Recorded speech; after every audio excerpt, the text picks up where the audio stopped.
மரண தண்டனை பெறுகிறான்.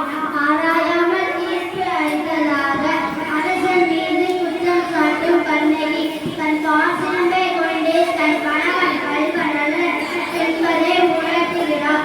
அரசனுக்கும் கண்ணகிக்கும் நடக்கும் உரையாடலை இந்த நாடகமாய் காண்போம்.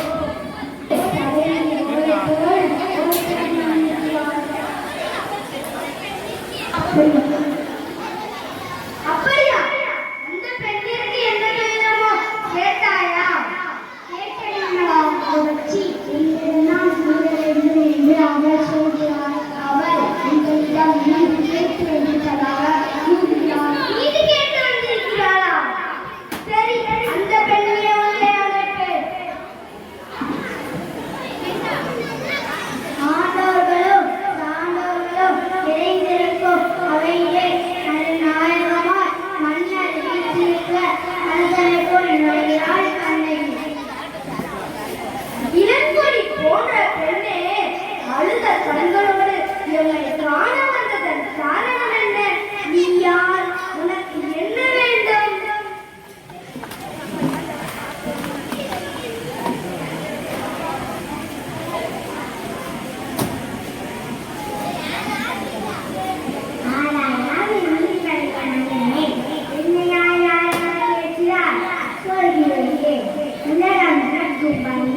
ஒரு புறாவுக்காக தன்னுடைய போட்டு பாசுவை மக்கள் வேண்டுமென அதை தந்தை தேக்காலித்து கொண்ட சொன்னார்கள். அதே தேக்காலித்து கொண்டான மனுநீதீஸ்வரர் அவனை பற்றி சோழ மன்னர்கள் நடந்த புகார் நடமே அவ்வூரு மாசாதுவான் மகனாக கோவலன்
சரி இல்லைங்க.